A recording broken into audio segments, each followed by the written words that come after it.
Perfecto. Ya estamos en condiciones de arrancar entonces. Así es.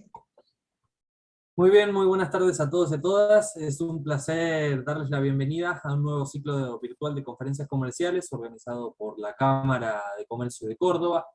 En esta oportunidad se abordarán temáticas relacionadas con el escenario laboral, como la vacunación, la jornada laboral y el teletrabajo. Agradecemos la participación destacada del doctor Jorge Sapia, miembros del Consejo General de la Cámara de Comercio de Córdoba, presidido por José Viale, representantes de entidades empresariales, colegas, comerciantes, amigos. A los fines de realizar la apertura formal de este espacio y darles la bienvenida, invitamos al presidente de la Cámara de Comercio de Córdoba, José Viale. Bueno, muchas gracias, bienvenidos. Hoy abordaremos, como ya lo dijo el anunciante, una temática que está en la agenda pública para el sector, que es la vacunación, jornada laboral y teletrabajo, vistas desde el marco legislativo para adquirir herramientas útiles para afrontar los desafíos que ya son parte de todos los días. A nadie escapa que la situación de nuestro sector está muy crítica, ya que debido a la heterogeneidad existente entre los diferentes rubros que la conforman, el sector, si bien es cierto, que conforman el sector, algunos de los sectores han superado los efectos de la pandemia y otros, la mayoría, no lo ha hecho. A ello debemos sumar que aun cuando existen algunas muestras de incipiente crecimiento, se ve obstaculizado por un sinnúmero de problemas precisamente derivados de la legislación vigente. La legislación fiscal, la administrativa y laboral conforman una maraña muy difícil de superar. Específicamente en legislación laboral, que es lo que nos ocupa este día, lejos está de favorecer la creación de empleos. Además de la ley de contrato, existen numerosas leyes, resoluciones, dictámenes, etcétera, que conforman una maraña muy difícil de desentrañar. Tenemos protocolo de violencia en el trabajo, de violencia de género, de cámaras de seguridad, de tratamiento de adicciones, etcétera, etcétera, de las que solo derivan obligaciones a cargo de los empleadores. Nuestro invitado de hoy no hablará de todo ello, por cierto, pero nos resultará sin duda de mucho interés escuchar su visión sobre los temas que nos ocupan. El doctor Sapia es abogado, especialista en Derecho Laboral, ex ministro de Trabajo de la provincia de Córdoba y ex secretario de Trabajo de la Nación. A través de su formación académica y extensa trayectoria profesional, conoceremos los desafíos que nos impone la dinámica laboral actual respecto de los temas seleccionados. Bueno, bienvenidos y gracias por su participación. Muchas gracias a la Cámara, muchas gracias a su presidente, el doctor Viale, y a todos los presentes por esta invitación que me resulta muy gratificante. Me han sido propuestos tres temas específicos, sin perjuicio que después en las preguntas, que obviamente se podrán formular, pueda abarcar algún otro tema que le interese a los participantes. Los tres temas que se me han propuesto son el salario ante la decisión de no vacunarse, número 2, la reducción de la jornada laboral, y número 3, el teletrabajo. Y voy a empezar por el primero, como corresponde, señalando que debemos, primero que nada, advertir que estamos en medio de una emergencia sanitaria cuya finalización todavía es una cosa bastante incierta. Ese estado de situación ha hecho que los poderes públicos tomaran medidas de excepción con miras a proteger la salud de la población, pero también a tratar de consolidar una recuperación de la actividad post-pandemia. Esto se relaciona con la normalización en lo posible de las relaciones laborales, especialmente las relaciones formales. En ese sentido, tenemos la resolución conjunta de los Ministerios de Salud y Trabajo, la número 4/21, dictada en el marco del Decreto de Necesidad y Urgencia 260/20, que indicó que los empleadores pueden convocar a sus tareas a aquellos trabajadores que estaban dispensados de trabajar por ser personas de riesgo, a condición de que hayan recibido la primera dosis de la vacuna. Dispuso también esta resolución que los convocados deben presentar constancia fehaciente de su vacunación o manifestar a través de una declaración jurada los motivos por los que no se vacunaron.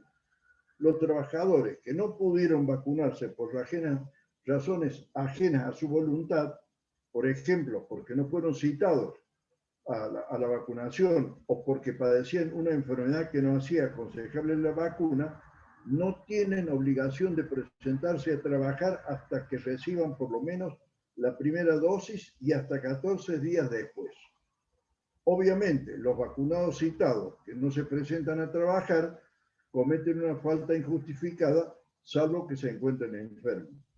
Pero también se estableció que aquellos que no pueden vacunarse, que pueden vacunarse, pero que no lo hacen, deben actuar de buena fe para evitar los perjuicios que podrían sucederse de esta actitud. Si un trabajador decide no vacunarse, estará en condiciones de contraer el COVID. Y si eso ocurre, puede contagiar a sus compañeros de trabajo.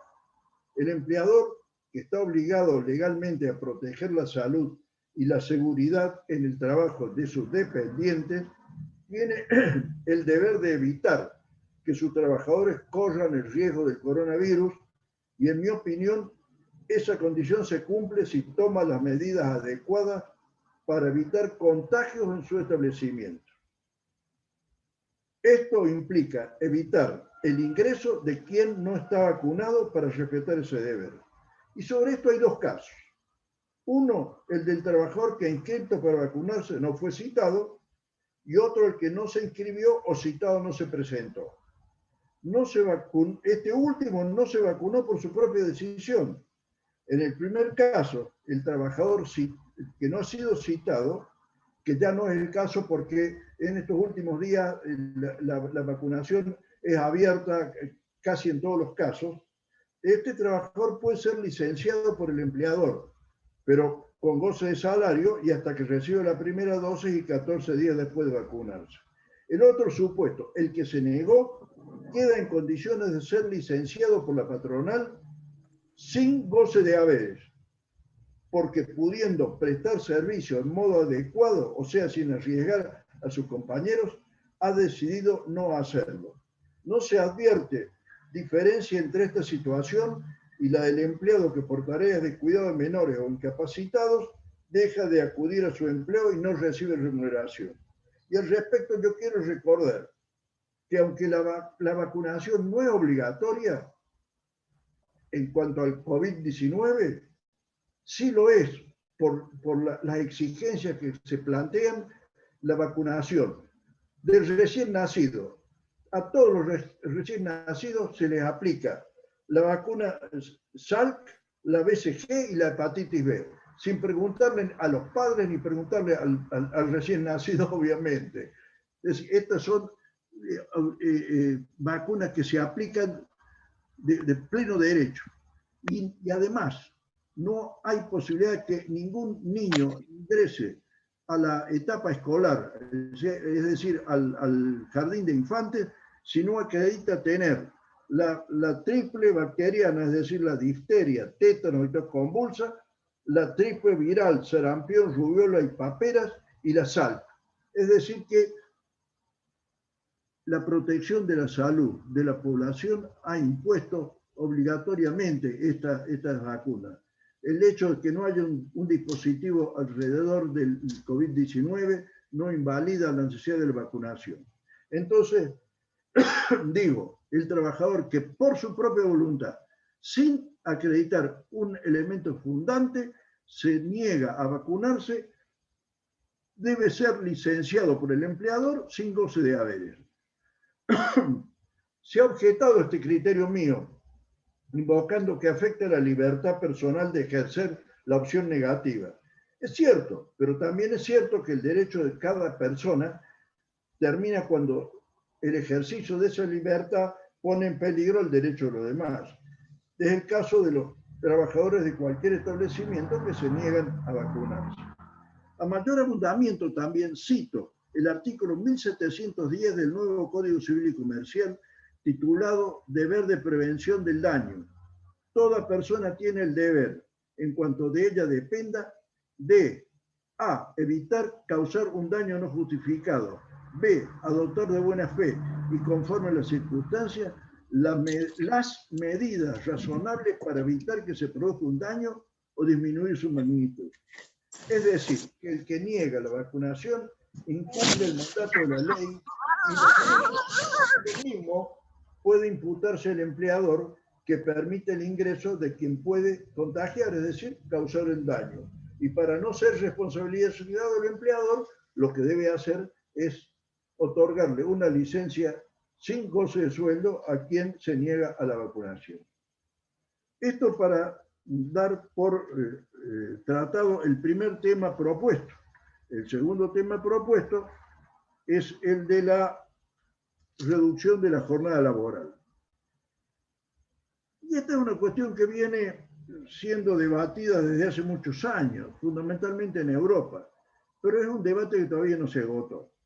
Se trata obviamente de una cuestión íntimamente relacionada con un objetivo universal como es la exigencia social de reparar la situación de desempleo que campea en todo el mundo, panorama del cual nuestro país no está exento. Y sobre este tema quiero hacer un breve paneo sobre la situación. Hay una primera cuestión que debo considerar, y es que en nuestro tiempo la necesidad de crear empleo es un dato de la realidad, como lo es también, e íntimamente relacionado, el fenómeno de suma trascendencia como es el de la incorporación tecnológica. Este proceso, que viene arrastrándose desde hace más de 50 años, entró en una aceleración fantástica a partir de la década de los 90 y aumentó su volumen exponencialmente con motivo de la pandemia. A la necesidad de generar empleo se ha sumado ahora la expulsión de mano de obra de una enorme cantidad de sectores de actividad. Ello porque la inteligencia artificial, la robotización, la informática y en general la llamada tecnología de la información y el conocimiento, las TICs, están horadando las nóminas laborales de las empresas. Advertimos que el reemplazo de hombres y mujeres trabajando por estas nuevas formas avanza sin prisa, pero sin pausa. Se citan muchos casos, pero el que me parece más visible sea el de los empleados bancarios en Europa, despedidos de su puesto de trabajo en forma masiva. Las TICs los han vuelto innecesarios para las corporaciones financieras. No se trata de una calificación, sino de un hecho hartamente objetivo, el despido de los trabajadores bancarios. Cualquiera que haya dado una vuelta por Europa habrá intentado entrar o habrá entrado a un banco y se habrá encontrado con que en una sucursal bancaria difícilmente encuentre más allá del gerente y un asistente tres personas trabajando, donde normalmente antes había 8, 10 o 12. Y yo tengo mis serios temores de que esta situación se replique en nuestro país por el fenómeno de la desocupación. Este proceso de la incorporación tecnológica y su efecto sobre el empleo apunta básicamente a un determinado sector de trabajadores. Son aquellos que carecen de calificación, que no han ingresado al área del conocimiento. Si bien es cierto que atrae a quienes exhiben formación, es decir, los que tienen calificación tienen posibilidades de obtener ocupación.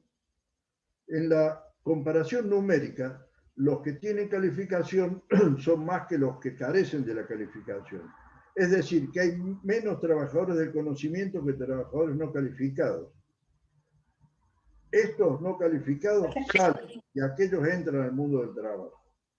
Por eso es que la OIT, en su informe por un mundo del trabajo más promisorio, emitido el año 2019 con motivo del centenario de la organización, ha reclamado que todos los países del mundo se dispongan a dar capacitación a los trabajadores en actividad y a los que se hayan en búsqueda de un trabajo, para que uno no lo pierda en el empleo y otro lo consiga. Pero es obvio que no habría trabajo para todos en el mejor de los casos, que se lograra capacitarlo. Por eso también la OIT solicita que se piense en nuevas tareas esencialmente vinculadas a los servicios para poder alcanzar a todos aquellos necesitados de trabajar. La toma de conciencia de que los puestos disponibles no cubren toda la necesidad ha sido un acicate para desarrollar las ideas de la reducción de la jornada. Entonces, quiero analizar cuáles son las alternativas de ese impulso de reducir la jornada.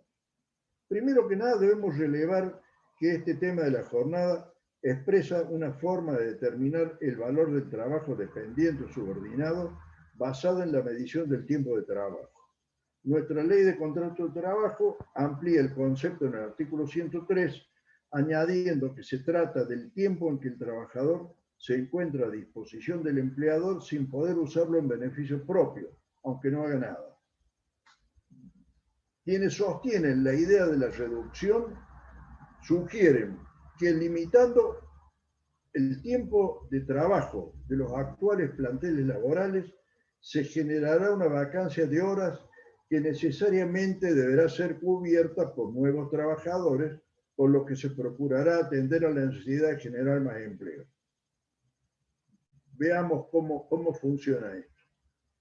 Está claro que la reducción del tiempo laboral no debería llevar, dicen sus sostenedores, una rebaja de salario.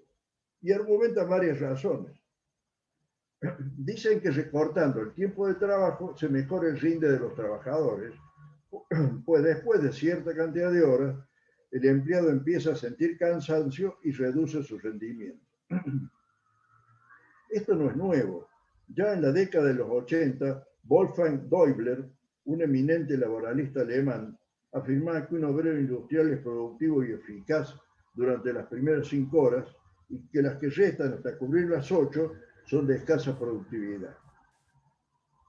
También sostienen quienes promueven la reducción de la jornada que mejorando la productividad, es decir, igual cantidad y calidad de trabajo con menor costo, se podrían bajar los precios, aumentar los consumos y mejorar la calidad de vida de la gente.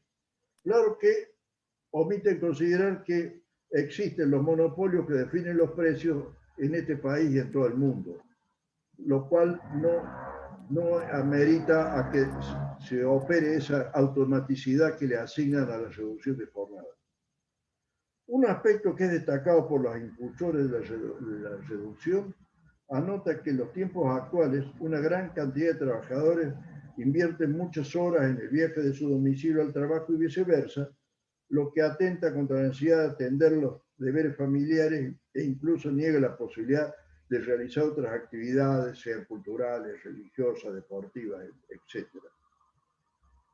Esta situación, dicen, impide a los trabajadores alcanzar una forma de vida digna. Quienes del otro lado no comparten esta visión a favor de la reducción, afirman que no hay relación directa entre la limitación del tiempo de trabajo y la eventual incorporación de un nuevo trabajador. Es decir, que nada da cuenta de que reduciendo el tiempo de trabajo, los empleadores vayan a tomar más empleados. Nos decía hace menos de un mes el catedrático valenciano Tomás Salafranco, en una conferencia, en una videoconferencia realizada en la Asociación Argentina de Derecho del Trabajo, que esa incorporación solo podría tener lugar si junto con la jornada se redujeran los salarios. Y también recordaba que no parece necesario recordar la jornada, reduciendo también la remuneración de los trabajadores, sabiendo que se cuenta en el mundo con el sistema de trabajo a tiempo parcial que podría producir los mismos resultados. Y no se advierte que se acuda a este sistema de la jornada de trabajo a tiempo parcial.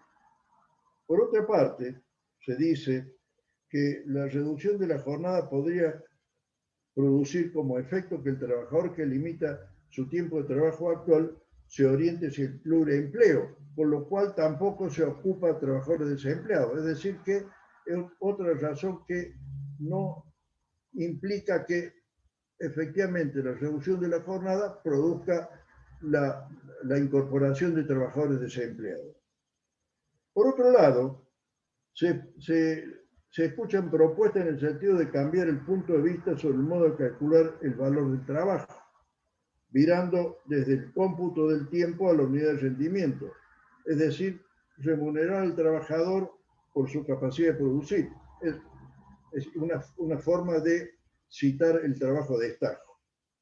Y también existen propuestas en el sentido de suprimir las horas suplementarias, llamadas horas extra, de forma de atraer mano de obra que sea a cargo de las exigencias extraordinarias. Pero esto último, la supresión de las horas extraordinarias, podría ser un mecanismo apto, pero fíjense ustedes que la realidad demuestra que el decreto 484 del año 2000, que redujo a 30 horas mensuales y 200 anuales la autorización para realizar horas extras, tiene escasísima aplicación porque tanto empleadores como trabajadores y sindicatos no se ocupan de mantener vigente esa norma. Es decir, que esto aparentemente carecería de viabilidad o de sentido, por decirlo de algún modo. Quiero referir algunos casos verificados en Europa. España tiene una jornada de 40 horas semanales, no parece que pueda reducirse más. Francia hace más de una década lanzó el plan de las 35 horas semanales sin quite salarial, modificando su semana de 42 horas, pero difiriendo la implementación a la negociación colectiva. Es decir, la ley dijo bajen las 42 a 35 horas semanales, pero discútanlo en el ámbito de la negociación colectiva entre empleadores y sindicatos formadores del convenio colectivo de actividad. Fue muy difícil la implementación. Porcentualmente fue muy escasa. No hubo acuerdo entre los actores sociales. Se recuerda también el caso de Suecia, donde se ha aplicado en muchas actividades las jornadas de 4 días por semana, de lunes a viernes, pero la reducción de un día por semana ha conllevado la reducción de un 20% de la remuneración de los trabajadores. Entonces, esto describe el estado de situación del debate en torno a la jornada en términos globales. Pero quiero que veamos ahora el panorama nacional. Argentina se rige por la ley 11.544 de 1929, siguiendo el convenio número 1 de la OIT, adoptado en 1919, que estableció la jornada de 8 horas diarias y 48 semanales. Nuestra ley no usa la expresión copulativa, es decir, y, sino la alternativa o, diciendo 8 horas diarias o 48 semanales.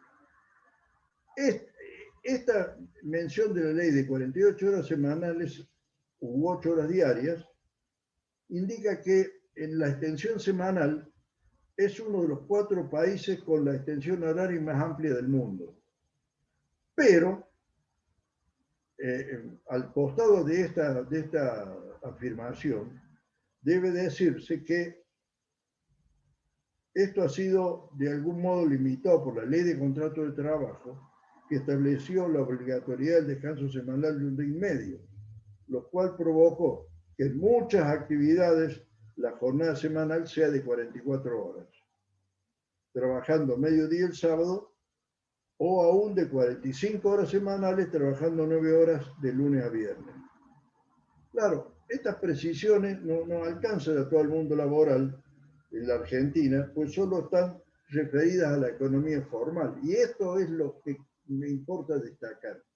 En la informalidad no hay límites ni diarios ni semanales, y estamos hablando más del 40% de los trabajadores ocupados.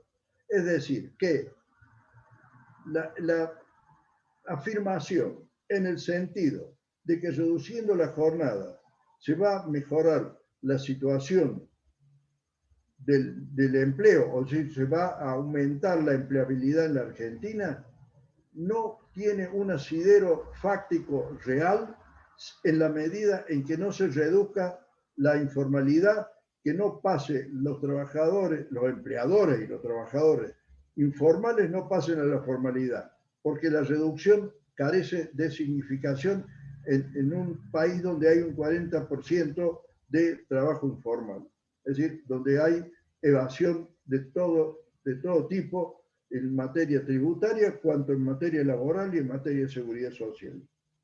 Entonces, de lo que se trata, desde mi punto de vista, es hablar de reducir la jornada.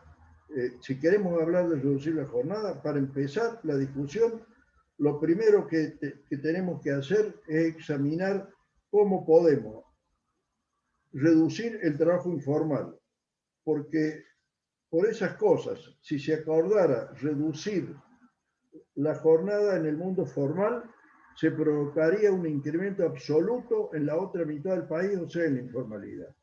Entonces, si no hay reducción de la informalidad, pero en términos realmente visibles, en términos importantes, en términos ponderables, hablar de reducción de jornada me parece que es hablar de un país que no es la Argentina, es otro país. Pero por otro lado, no creo que este tema pueda ser considerado para ser resuelto por una ley. Si en algún momento se planteara la cuestión seriamente, habría que diferir la negociación colectiva. La ley debe ser necesariamente genérica, debe atender a la generalidad de las situaciones del país en todos los ámbitos y también en el laboral. No puede atender a las particularidades de cada sector, donde anidan diferentes exigencias de labor, distintos reclamos del mercado y diferentes posibilidades de afrontar las tareas. Las particulares condiciones de cada ámbito laboral deben resolverse en el marco de la negociación colectiva para dar a cada convenio colectivo el tratamiento específico, donde lo que se acuerde es el resultado de haber alcanzado un punto de equilibrio entre los representantes de los empleadores y de los trabajadores. Donde si no hay acuerdo, no hay convenio. Digo esto porque, según el artículo 196 de la Ley de Contrato de Trabajo, las 8 horas diarias o 48 semanales son el límite máximo, pero por un acuerdo individual en el contrato de trabajo entre el empleador y el trabajador y por un acuerdo celebrado en el ámbito del convenio colectivo de trabajo, también se puede reducir la jornada sin necesidad de una ley. Es decir, este tema debe ser resuelto por el acuerdo equilibrado entre las autonomías sectoriales, es decir, la representación de los empleadores y la representación de los trabajadores, no por una ley. Y entonces paso al siguiente tema, que es el tema del teletrabajo. No es simple aludir a este tema del teletrabajo, un tema complejo como este en un espacio de tiempo reducido. Tanto es así como que tengo en prensa un libro donde me ocupo de este asunto del régimen legal del teletrabajo. Pero vamos a tratar de reducirlo a unos 15 minutos a lo sumo. Y para eso trataré de atender a los aspectos salientes de la cuestión, tratando de dejar la menor cantidad de dudas posibles en relación con la ley 27.555 y su decreto reglamentario 27/21, que regulan el régimen laboral del teletrabajo. No voy a inclinarme a favor ni en contra del teletrabajo, solo describiré sus notas más destacadas, más importantes y los problemas que consisten. En mi opinión, debemos señalar los aspectos más paradigmáticos de teletrabajo en relación con lo que se ha legislado en el país y lo que se observa en el derecho comparado. En este sentido aparecen en primer lugar las siguientes características. Uno, para migrar de la presencialidad al trabajo remoto es necesario contar con la voluntad del trabajador expresada en modo fehaciente. Luego, que el que ingresa directamente a un trabajo remoto no tiene ese derecho a exigir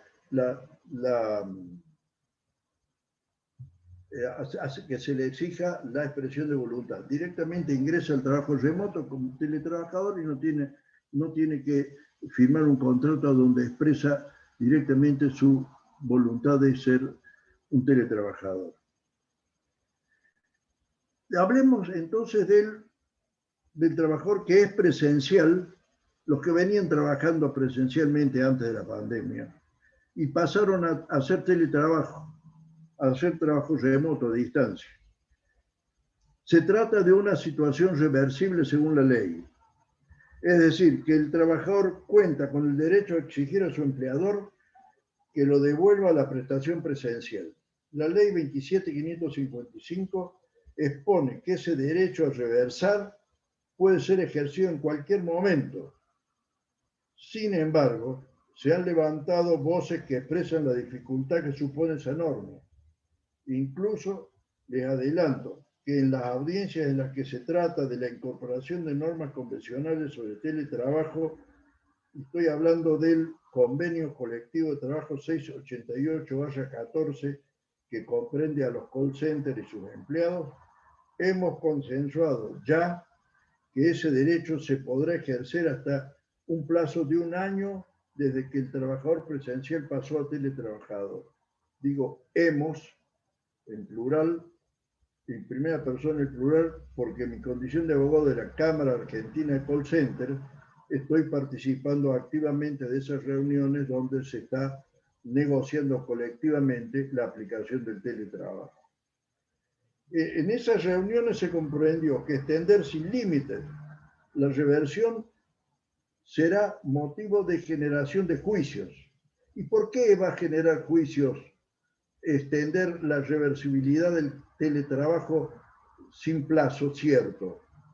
Porque la ley autoriza el pedido de revertir, pero con fundamentos expresados claramente, y además le permite al empleador negarse también a aceptar la reversibilidad con la expresión de fundamentos.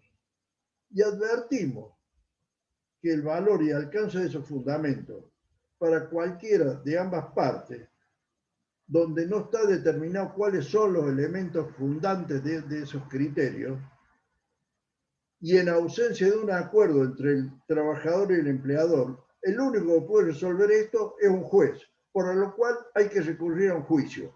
Entonces, para evitar una litigiosidad innecesaria, se ha planteado, en este caso que estoy citando, que es un dato de la realidad, se ha planteado que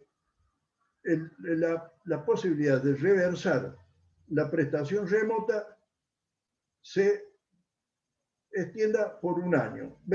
Vencido el año, nadie tiene derecho a reclamar volver a ser presencial si está trabajando remotamente.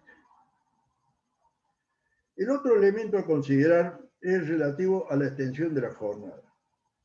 La idea es que se extremen los cuidados para que el teletrabajador observe puntualmente la limitación de la jornada. Fíjense ustedes que un trabajador que trabaja presencialmente cualquier actividad recién puede ser exigido de prestar servicio cuando ingresa al establecimiento y tan pronto pisa la puerta de salida no se le puede exigir nada. En el caso del teletrabajador la situación es bastante diferente porque puede ser requerido a distancia sin que exista el límite de la puerta de entrada o de salida. La experiencia internacional ha demostrado que existe una tendencia, al parecer, muy difícil de contrarrestar, una tendencia a la extensión ilimitada del tiempo de prestación. Tanto que este tema ha sido objeto de tratamiento también por la Organización Internacional del Trabajo en aquel informe del año 2019. Entonces, ¿por qué se dice esto de la tendencia a la extralimitación de la jornada? Porque el empleador lo requiere, le requiere trabajo fuera de la jornada y el trabajador se plantea terminar lo que está haciendo o se entusiasma con el trabajo y se extiende. Ambos tienen una tendencia a la extralimitación del tiempo. Entonces, para evitar esto, se ha recurrido al proceso o remedio de la desconexión. Esto implica que el teletrabajador tiene el derecho de desconectarse tan pronto como termina la jornada y no está obligado a contestar las comunicaciones que le haga el empleador, sino hasta el momento de recomenzar la jornada al día siguiente. Pero este no deja de ser un asunto conflictivo del sistema del teletrabajo, porque existe una severa dificultad para controlarlo de ambas partes de la relación de trabajo. El tercer elemento, y para mí el más conflictivo de todos los que se vinculan con el teletrabajo, se refiere a los instrumentos y el reintegro de gastos, a los instrumentos de los cuales se va a valer el teletrabajador para cumplir su tarea, su servicio.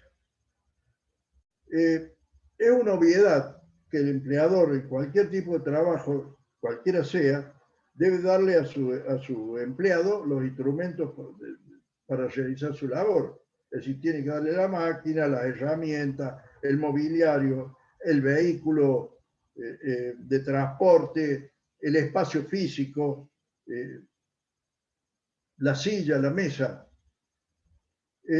Y necesariamente debería ocurrir lo mismo en el caso del teletrabajo, pero aparecen algunos nubarrones muy densos. En primer término, si el empleador no le da los instrumentos y el empleado pone los suyos, el empleador debe pagarle a el empleado, la amortización de su costo. Motivo más que válido para que haya una contienda entre empleador y trabajador. Si los pone el empleador a los instrumentos de trabajo, surge otro interrogante. ¿Qué pasa con la computadora cuando el trabajador no presta servicio porque está enfermo o porque se fue de vacaciones? ¿El empleador tiene derecho a retirarle la máquina del domicilio del trabajador? ¿Es admisible esto? Esto es un tema que no tiene respuesta. Y menos tiene respuesta otro problema que se le plantea al empleador. Si le da la máquina, propiedad del empleador, al trabajador,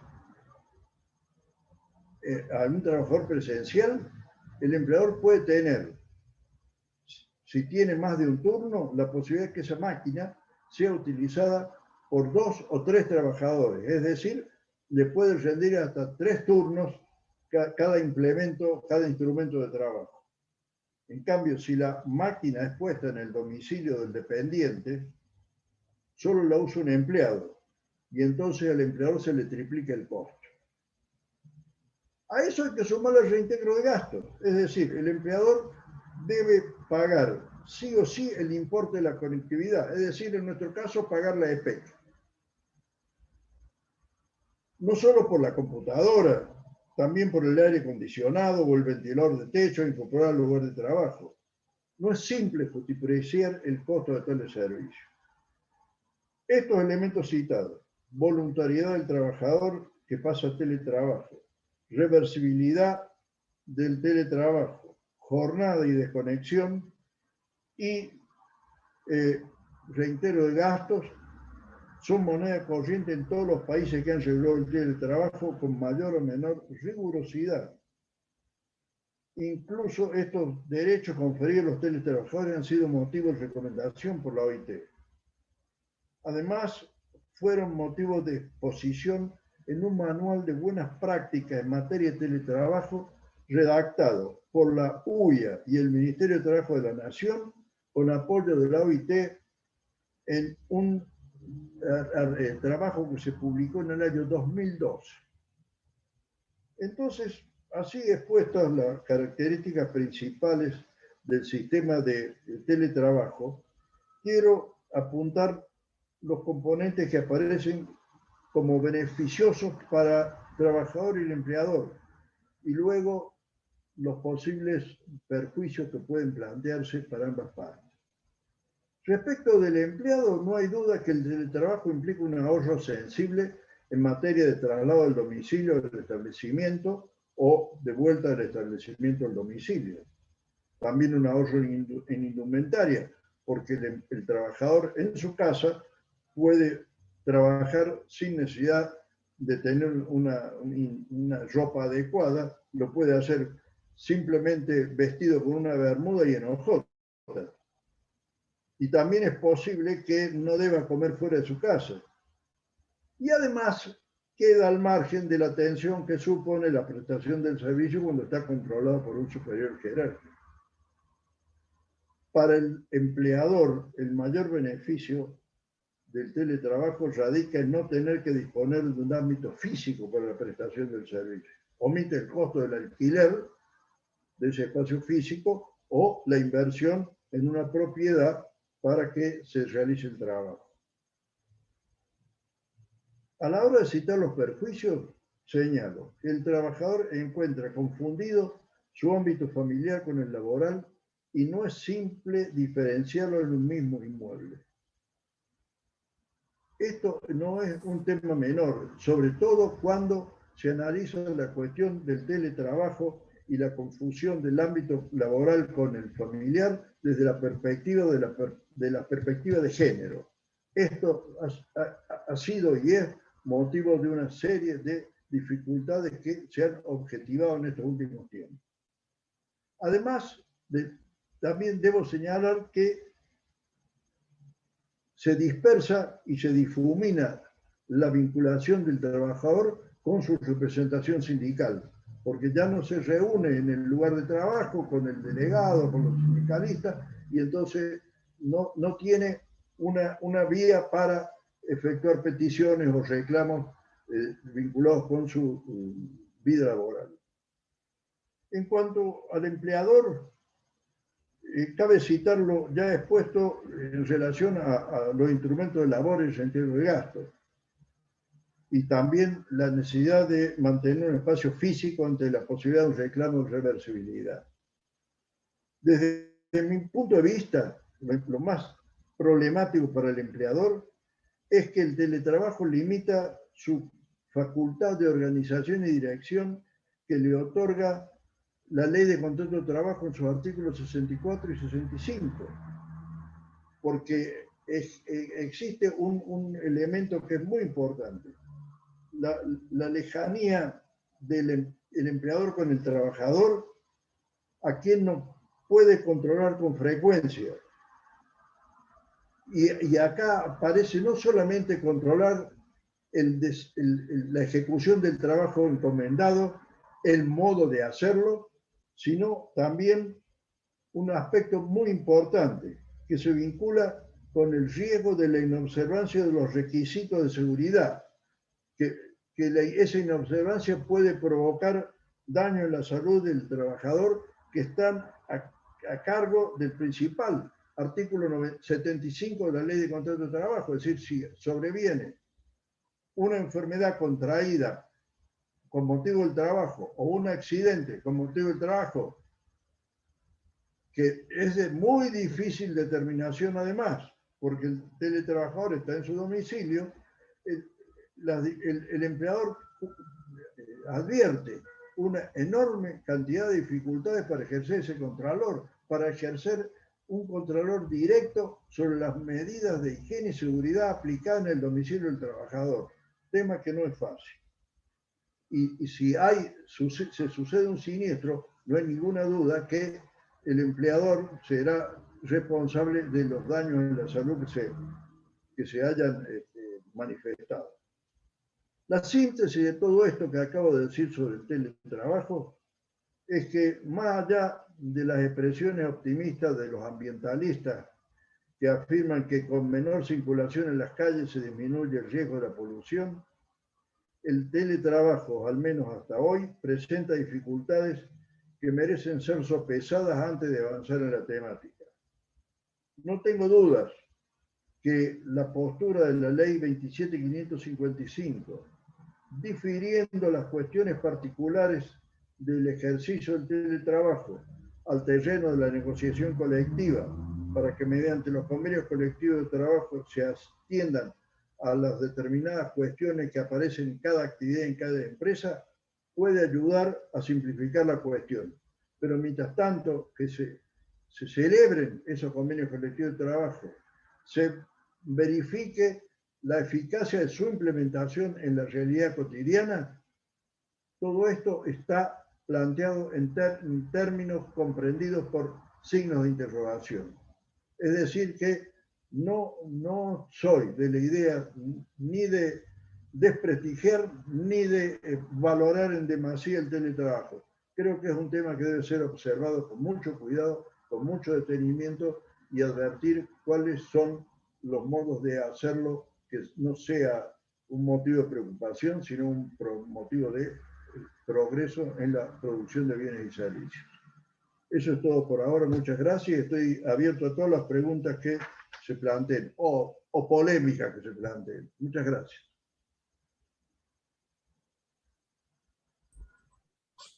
Muy bien, muchas gracias, Jorge, por tu exposición.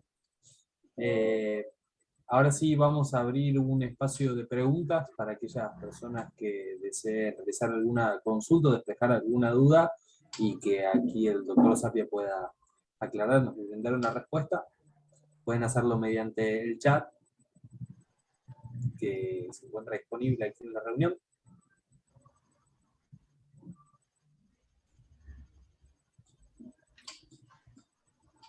José, sí. Jorge, Sí. Respecto de la vacunación, Sí. si bien es cierto, comparto el análisis que has hecho y bueno, y también has expuesto que no es unánime. A mí me preocupa que la vacuna no sea obligatoria y que no sea obligatoria porque la vacuna no está suficientemente probada. Es decir, acá la persona que no se quiere vacunar no lo hace por una cuestión, digamos, de tipo filosófica, como podríamos ponerle a aquellos que no se quieren vacunar con las vacunas que son obligatorias, sino que acá hay mucha gente que no se vacuna porque las vacunas no están suficientemente probadas.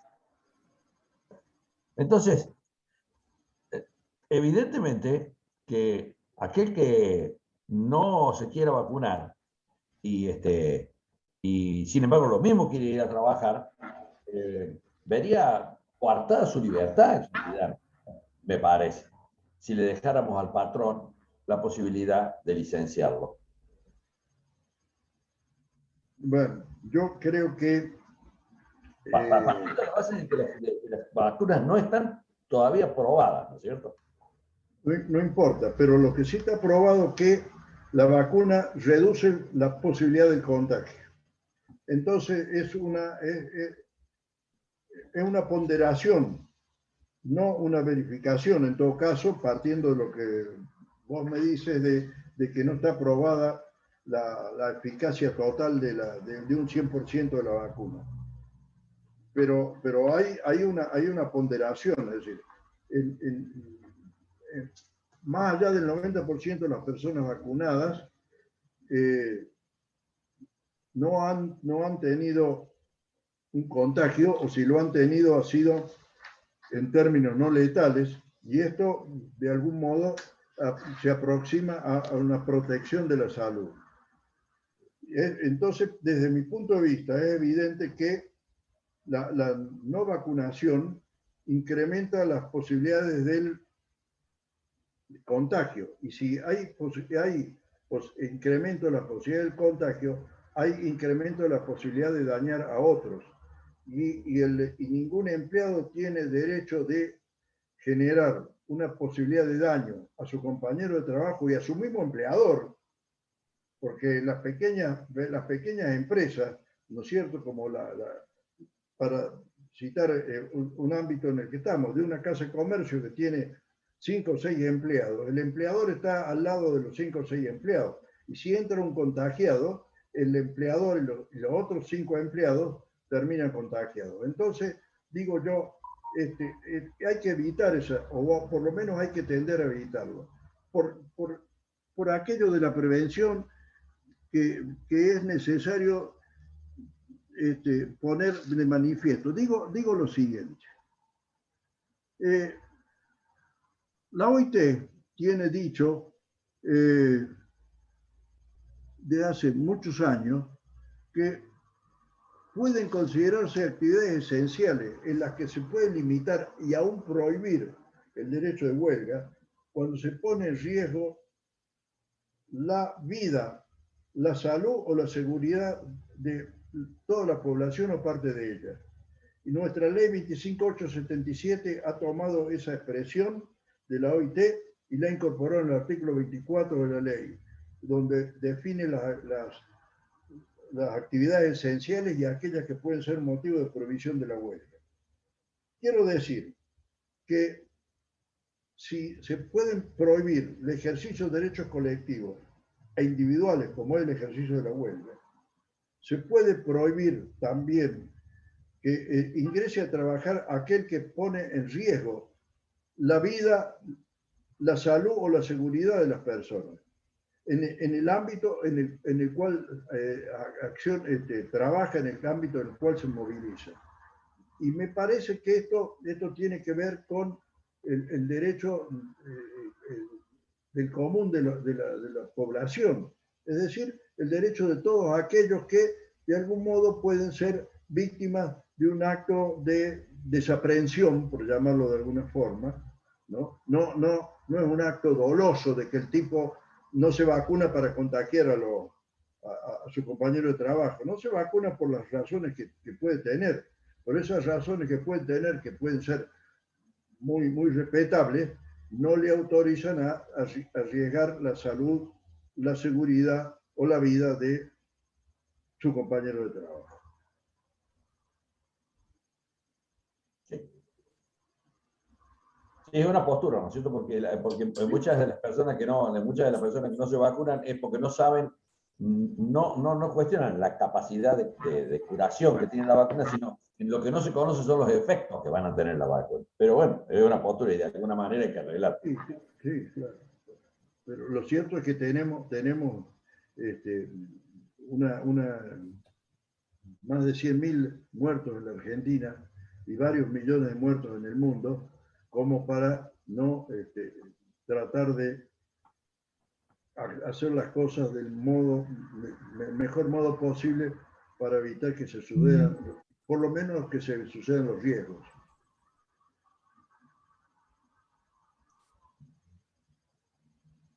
¿Puedo hacer otra pregunta? Sí, Alberto, adelante. Luego, doctor, con respecto al teletrabajo, en la Cámara de Comercio de Córdoba estuvimos siguiendo las deliberaciones para la formulación de su oportunidad de la ley. Quien ejercía la representación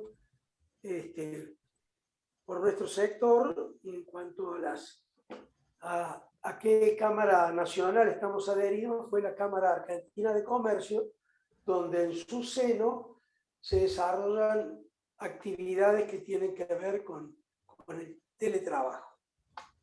Y en esos debates, en esos trabajos previos, observábamos y hemos recibido información oportunamente de que realmente las inquietudes que se presentaban y los aportes del sector empresario realmente fueron prácticamente desechados o tomados escasamente en la opinión de quienes nos representaban.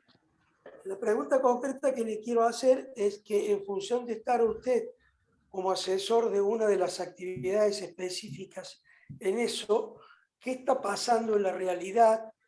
Hay demasiados conflictos, se resuelven amigablemente? ¿Qué está pasando, digamos, en cuanto a lo que usted pueda conocer en ese sector, en la realidad? Bueno, en la realidad, en ese sector que yo he citado, en el que, como dije antes, yo estoy participando como asesor de la Cámara en la redacción del convenio colectivo, al que nos ha mandado la ley 27.555, porque la mayoría de las cuestiones han sido dirigidas a que el convenio colectivo arregle la situación. Ahí no hemos tenido conflictos ni de carácter colectivo ni de carácter individual. La cosa está transcurriendo aceptablemente bien, pero todavía no hemos podido iniciar el debate en torno al tema que para mí es el más conflictivo de agosto, que es el tema del reintegro de gastos y la utilización de los instrumentos de trabajo, ¿no? Es decir, la propiedad de los instrumentos de trabajo. Creo que ese es un tema que nos va a llevar mucho tiempo encontrar un punto de equilibrio. Lo que sí me parece que ha sido muy positivo poder establecer un límite temporal para la reversibilidad, ¿no? Que hemos coincidido en fijarle un año. Como la ley dice que la reversibilidad no tiene plazo, no se me planteó a mí decir, bueno, no a la reversibilidad. Está bien, admitimos la reversibilidad, pero le ponemos un plazo. Vencido ese plazo ya no hay más reversibilidad. Ya el que aceptó ser trabajador remoto ha tenido tiempo de darse cuenta si le conviene o no le conviene, si le va mal, y entonces pedirla. Pero lo que sí estamos en claro es que, y esto lo he dicho yo antes de entrar en ese debate, en esa comisión paritaria, es que la expresión de la ley de pedir la reversibilidad, invocando razones fundadas, o del empleador negarse invocando razones fundadas, es un galimatías de difícil resolución, porque las resoluciones fundadas pueden ser muy fundadas para uno y muy infundadas para el otro. Y esto solamente se resuelve en una instancia judicial, es decir, poniendo las cosas en manos de un juez. Entonces, me parece que ese ha sido un logro, pero dificultades no hemos tenido. Yo creo que está, de todos modos, en la Argentina el teletrabajo todavía está en una etapa muy primaria, y que hay que ver lo que se desarrolle un poco más. Hay que ver cómo la implementación de la ley 27.555 se puede hacer sobre la base del convenio colectivo de trabajo, en el que necesariamente las partes tienen que encontrar puntos de equilibrio y coincidencia para poder firmar un convenio, ¿no?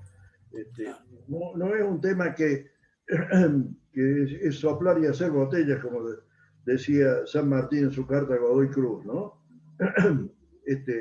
Me parece que el tema es bastante más complejo y exige de mucha atención de parte de ambos extremos de la relación laboral. Muchas gracias, doctor. Por favor, a sus órdenes. Muchas gracias, Alberto. ¿Alguien más desea hacerle una pregunta al doctor? Sí, José, no. Adelante. Jorge, me parece que el tema de la reversibilidad en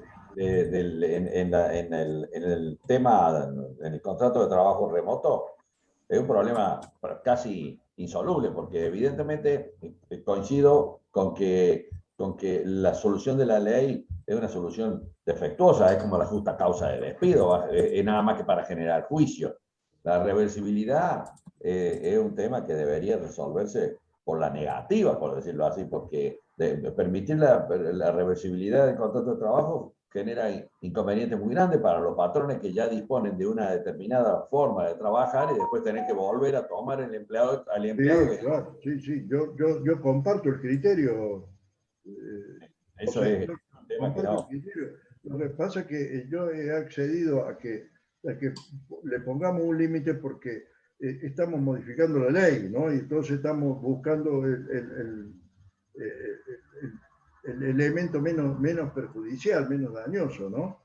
Pero es decir, si yo pido trabajo y consigo trabajo en un taller mecánico, no puedo a los 3 días decirle al dueño del taller mecánico, no, yo no quiero ser mecánico, lo que quiero hacer es quiero ser empleado de comercio.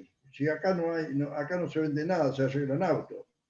Digo, un ejemplo burdo, pero gráfico, ¿no?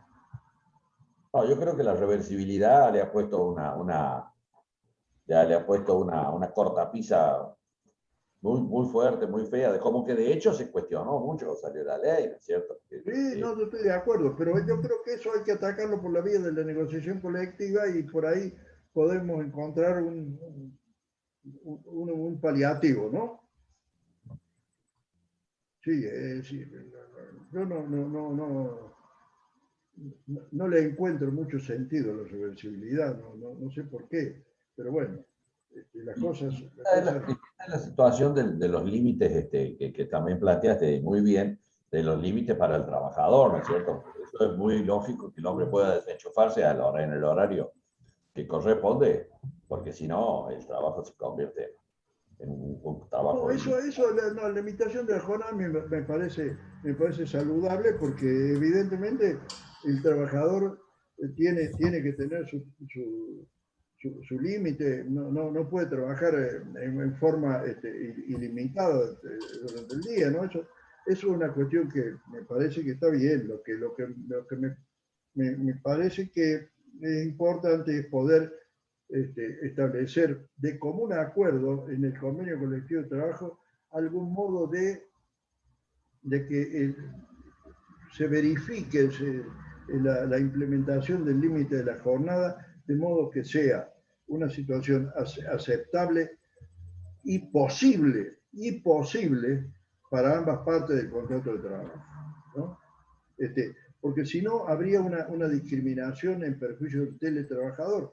Yo decía que el trabajador presencial, cuando atraviesa la puerta de salida, nadie le puede pedir nada.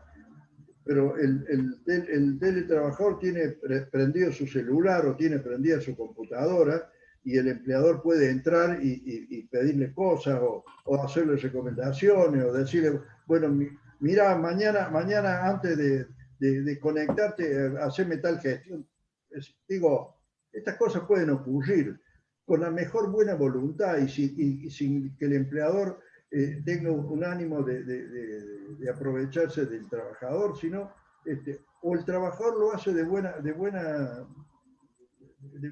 voluntad, le ofrece una tarea extra al empleador. Es decir, me parece que esto puede derivar en excesos que perjudiquen el tema de la limitación de jornada. Entonces, me parece que hay que buscarle una forma de que ambas partes se controlen mutuamente para evitar la extralimitación. Muy bien. Pero la reversibilidad no me parece que sea un tema que deba valorarse, ¿no? Muy bien, perfecto. Horacio me parece que acá quiere hacer una intervención. Quería hacerle una consulta, una acotación. No solamente es un tema de teletrabajo, porque hoy con la cantidad de medios de comunicación que hay entre las personas, uno de ellos WhatsApp, por ejemplo, el empleado sigue en contacto con sus patrones, por más que salga del trabajo y cierre la puerta en el trabajo físico, lo mismo hay contactos posteriores con mensajes de WhatsApp, con mensajes de Instagram o distintas formas de comunicación, porque eso no sé cómo se califica o cómo se puede sostener o cómo puedo yo no contestar esos mensajes que me pueden mandar desde la patronal. No sé si me explico. No, es cierto, no, es cierto, es una observación muy atinada la suya. Yo creo que la solución está para todos los tipos de trabajadores, está en una cláusula que hemos puesto en ese convenio que estamos tratando, del que he hecho referencia, que el trabajador no está obligado a contestar la comunicación del empleador, sino hasta a la hora de ingreso al día siguiente. Es decir, la comunicación puede llegar, pero no está obligado a contestarla. Recién lo va a hacer al día siguiente a las 8 de la mañana cuando ingrese a trabajar. Esta puede ser una solución. Su observación es muy atinada y tiene asiento en la realidad. Pero me parece que una expresión en ese sentido de cuándo nace la obligación del trabajador, del empleado, de contestar la comunicación, puede fijar los límites. Más allá de que si se quiere sobrepasar, en este país se sobrepasan tanto las normas que están vigentes que no sería una novedad, pero bueno, digámoslo en un deber ser. Gracias, doctor. Muy amable. Muchas gracias, Horacio. ¿Alguien más desea realizar una intervención? Vamos a ir al chat también.